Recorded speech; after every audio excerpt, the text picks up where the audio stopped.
활용하는 게 굉장히 좋은 것이죠. 그래서 뭐 두산그룹에 있는 그 회장님의 뭐 트위터 같은 경우도 마찬가지지만 뭐 많은 사람들이 보고 있고 본인이 또 여기에 대해서 5만 3천 명 또 1만 개 이상의 글을 썼어요.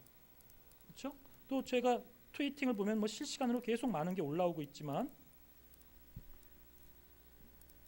제가 오늘 뭐 강의를 할 때에도 지금 만약에 트위터 방송을 하고 있다거나 무료입니다.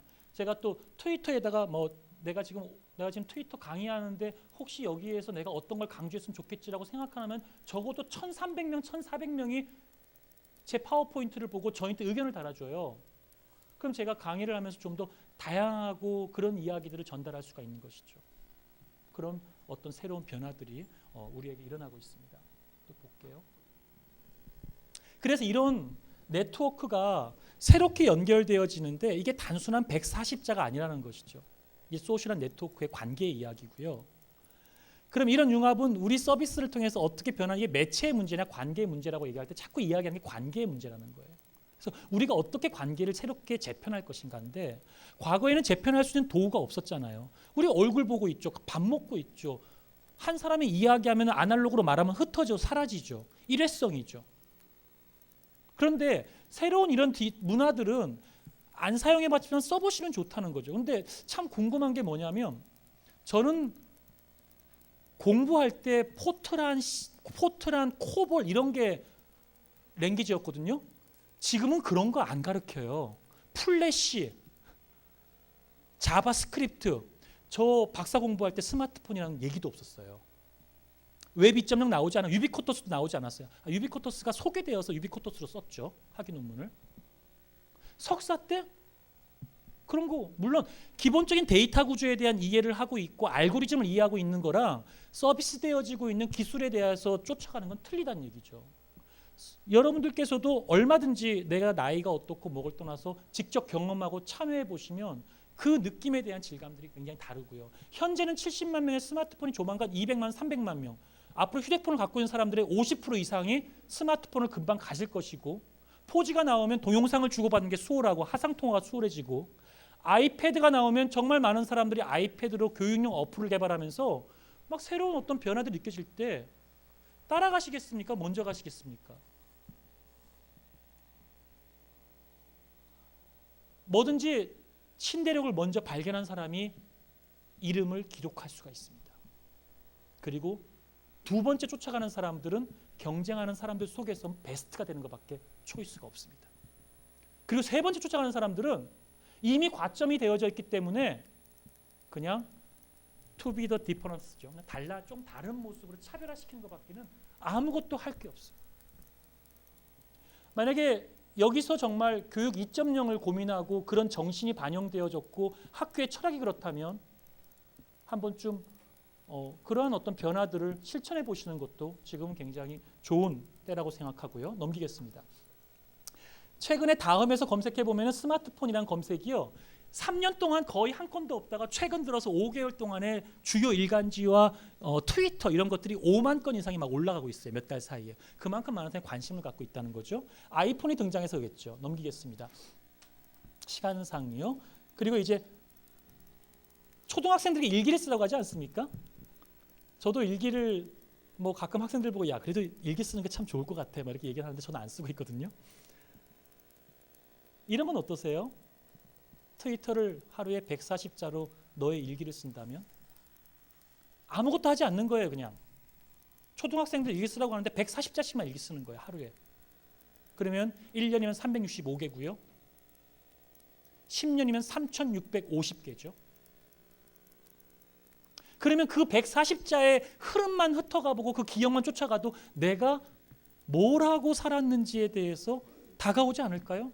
자기 전에 제발 이거 열고 2분만 생각하고 지금 뭐 트위터 잘 듣고 있다고 누가 멘션 날려줬네요. 트위터 하신 분이 계신 것 같아요.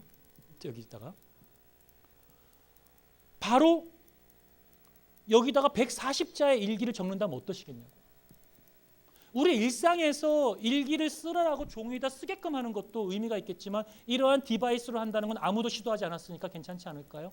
모르겠어요. 교육학자적인 측면에서 봤을 때 애들을 너무 일회성으로 키우는 것 같다 뭐 등등의 비판도 있겠죠. 그러한 상상력, 그러한 창의력, 그러한 어떤 추동력 이런 것들을 계속 고민하면서 그려보시면 아마 교육에서 일하시면서도 참 신바람 나실 것 같아요. 그래서 저는 아침마다 뭐 좋은 명언 한 구절, 시 한 구절 뭐 그런 것들도 가끔씩 트위터를 이용해서 가지고 와서 보고 돌리기도 합니다. 지금 시간이 없으니까 그냥 넘어갈게요. 다음 장 보겠습니다. 자, 미투데이를 보겠습니다. 우리나라의 소셜 네트워크죠. 대한민국은 뭘 하고 있는가? 네이버가 뭐 하고 있는가? 버드워처입니다. 버드워처란 분이 네이버의 사장님이시고요. 저는 이분을 사실 뭐 한 번도 만나본 적은 없고요. 개인적으로 네이버가 지식 검색을 폐쇄적인 개방망을 써서 제가 신문 칼럼에다가 좀 부정적인 글들을 많이 올렸어요. 그래서 네이버의 대외협력실에서 연락이 와서 좀 이렇게 우리를 좀 이해 못하는 것 같다. 이런 이야기도 좀 듣고 플러스라고 하시는 분은 이제 한정호 이사님이신데 이분도 대외 활동을 열심히 하고 계시죠. 제가 이제 네이버는 다음에 비해서 10배 이상이 큰 회사입니다. 직원도 많고요. 이 네이버의 사장을 만나서 이야기하고 그가 무슨 생각하는지 잘 모르고 있었는데 저와 미투데이의 친구가 되고 나서 아주 인간적인 글을 썼어요. 딸아이가 페이스북에서 친구 취소를 해왔다. 느낌이 오지 않습니까? 느낌이 오지 않아요? 애지중지 딸을 키우고 있는데 딸이 어느 날 페이스북에서 일촌을 거절한 거죠. 싸이월드로 따지면 그죠? 아빠와 뭔가 좀 거리를 두는 비밀을 가지고 막 성장했다는 거죠. 섭섭한 거죠. 댓글이 막 달린다. 103개가 달렸죠. 나로 인해 세상이 조금이라도 더 좋은 곳이 되었을까? 이만큼 성공한 사장이 이런 고민을 하고 있더라고요. 네이버 본사를 지나가면서 가끔씩 와 좋다 막 이러고 있는데 저는 이걸 보면서 내가 네이버에 대해서 그간 썼던 칼럼들이 글들이 좀 더 심오 있게 생각해 봐야 되겠다. 사장이 저런 고민을 했지만 어쩔 수 없는 한국적 비즈니스에서 그런 부분은 없지 않았는가? 이런 고민을 했습니다.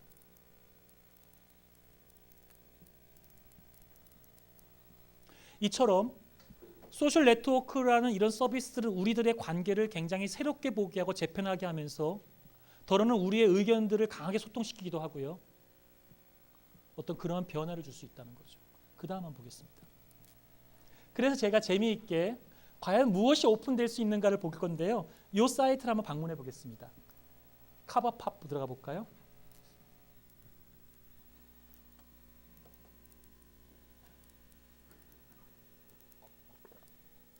좀 내려가 볼까요? 굉장히 재미있고 예쁘죠. 짐 버거라고 하는 호주에 있는 프로그래머가 개발해서 API를 다 줬고요. 아마존에 들어가시면 그 플리커 핵이라고 하는 책으로 유명한 원서가 있습니다. 마우스를 클릭하게 되면 이렇게 사진이 올라가요. 사진이 올라가고요. 얘를 클릭하면 클릭해 볼까요? 클릭하면 플리커로 가게 됩니다.